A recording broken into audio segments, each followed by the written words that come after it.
Good morning, guys. Today we are going to do this video of finding the line of best fit using a calculator. First of all, we're going to need our calculator, so make sure you have your calculator on hand. Second of all, it is a useful tip to always write down anything that you find might be useful for you during this video. So the good thing about a video is that you can pause me whenever I go too fast, rewind me whenever you need to hear something again or see something again, and you can see this as many times as you need to, and it will be helpful for you. So today we're going to find the line of best fit. I'm going to type, this is a linear function. So as I'm typing this down, you probably should be writing this down as well, just because that is what a good note taker such as yourself should do. So the line of best fit is a linear function that best fits a set of data. Set of data. A linear function that best fits a set of data. So what does that mean? It means that, for example, I'm going to give you these points down here, and I'm going to ask you what line best represents this data. These points are going to be graphed on the y and x-axis, and we want to know what is going to represent this data the best. So the line of best fit, we're going to need our calculator to find the equation, and we're going to round to the hundredths place. So let's take out our calculator.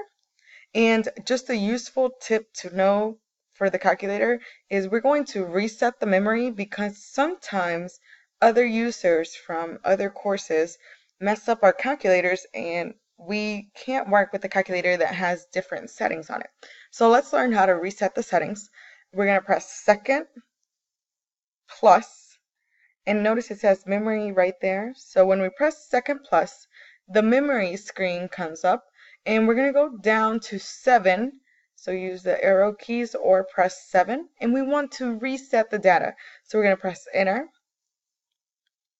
My calculator is going very slow. I apologize, guys. And we want to reset all the data, so we're going to press 1. And then the next screen is reset RAM. Yes, we want to, so we're going to press 2. And if I did that too fast, look at the video again and do it again with your calculator at your own speed.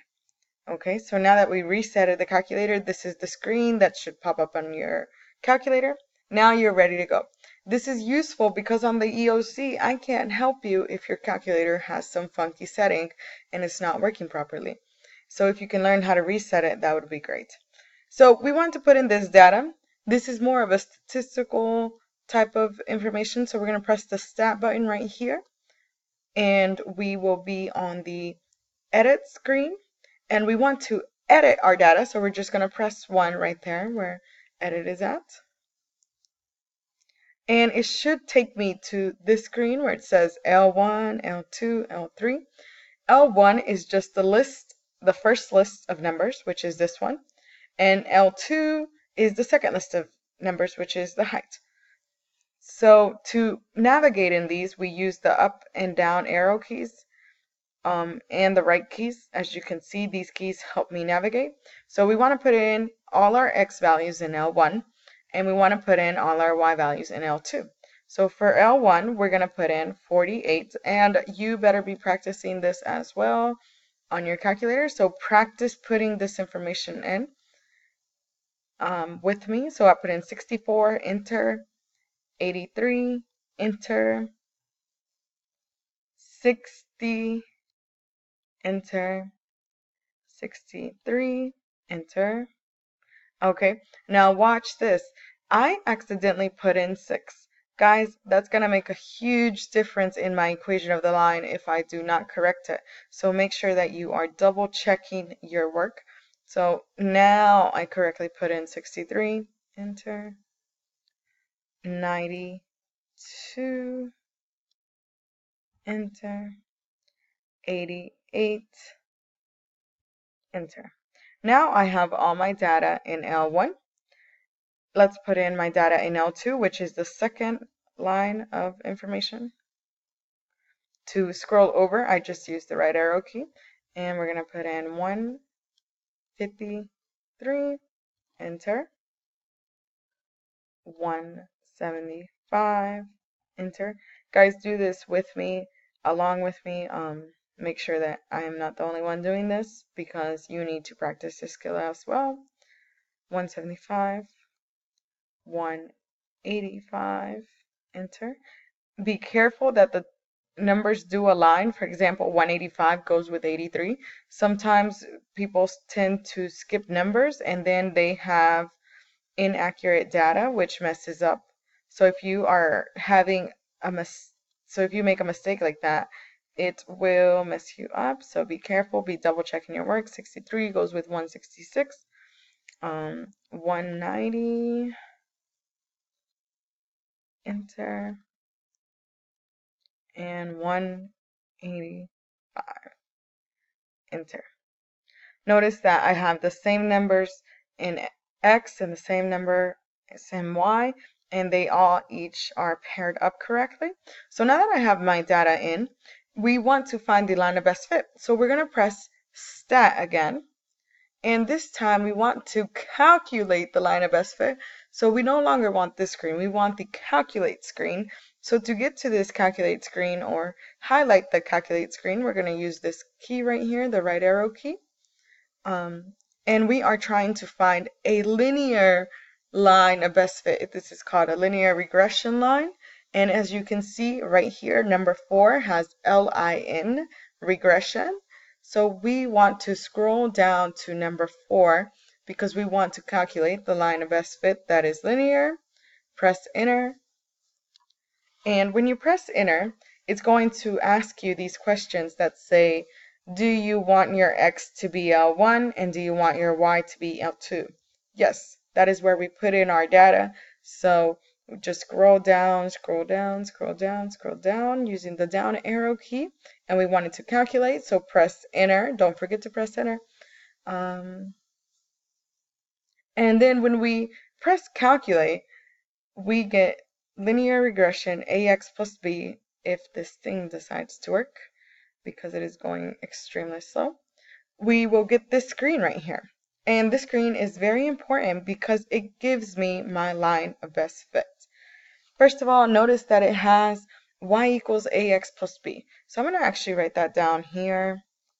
Y equals AX plus B.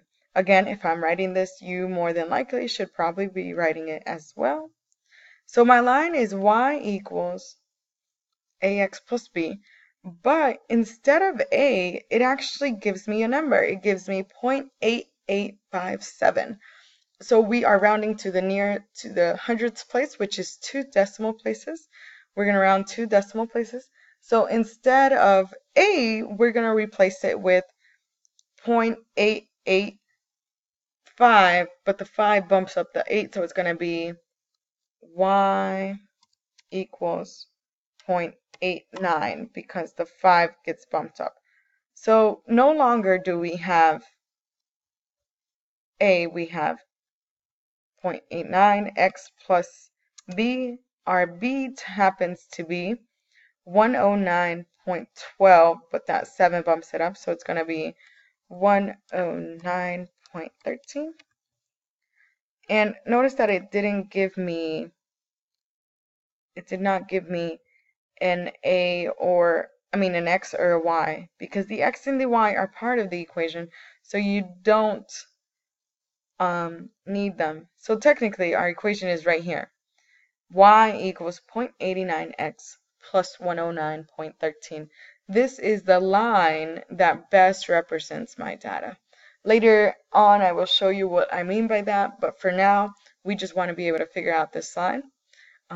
If you need to see the steps again, let's do number 2 together. That way we can practice one more time. So let's go to Stat, and we want to edit because we're going to put in another set of data in there. So we're going to press enter.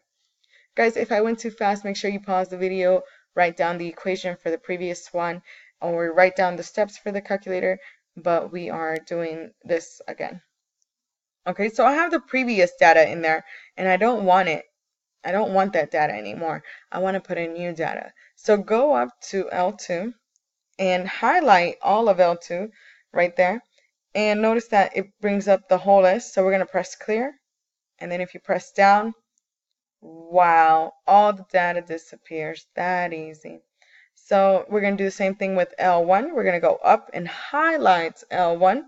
And notice all my data is right there. And I want to clear it. So press clear. And bam, that information is gone. So we want to put in this new data right here. So let's go ahead and put the data in. 9, enter. 13, enter. Make sure you're practicing with this with me so you learn a good skill. Make sure you're checking over your work because I just put in the wrong number. I put in 2 instead of 22. We're going to put in 30, 31, 31, enter. Okay, and if I look over, I did not put that in correctly because this calculator is being extra slow. So I got 31, 31, and 35. If you are not getting the same information, it's more than likely because you missed a number or you messed it up somehow. But just make sure you double check your work. Now I'm putting in the L2s, which are my Y's, the second column.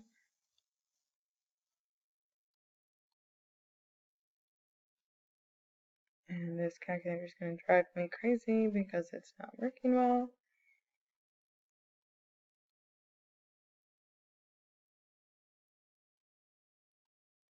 So as I'm putting this in, you better be putting it in the calculator.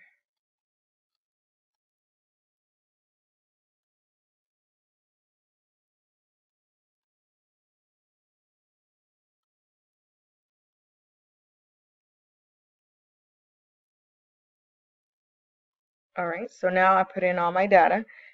Notice that 35 goes with 62, 31 with 55, 31 with 57, 30 with 54, 22 with 41, and I have the same number of numbers in the first row and same number of numbers in the second row.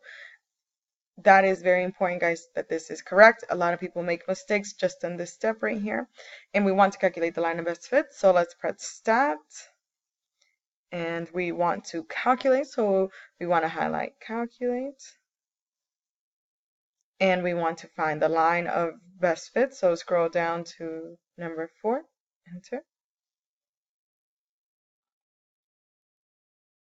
And this screen should be the one that pops up. We have L1, L2. This pretty much does not ever change, so just scroll down. We're going to go to calculate, press enter. And here is my new equation that is about to pop up.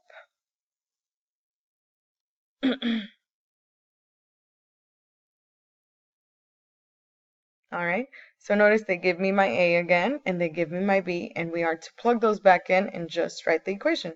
So we got y equals, and instead of A, it's giving us 1.367. The 7 bumps up the 6, so we're going to be at 1.37. 1.37 x plus B, which in this case my B is going to be 13.29, but that 6 bumps up the 29 to 30, so it's just going to be 13.30. And there we go. This is my equation. So make sure you have at least these 2 equations written down. These are the best line of fit. Now practice with the rest of the worksheet, putting in the data and calculating the line of best fit exactly how I did it. If you have any questions, make sure you write them down so you can ask me on when I get back in class. So you can ask me in class when I'm there. So I hope this video was helpful. Rewind, see the steps all over again, but this is a useful skill that will save you time. Have a good day, guys.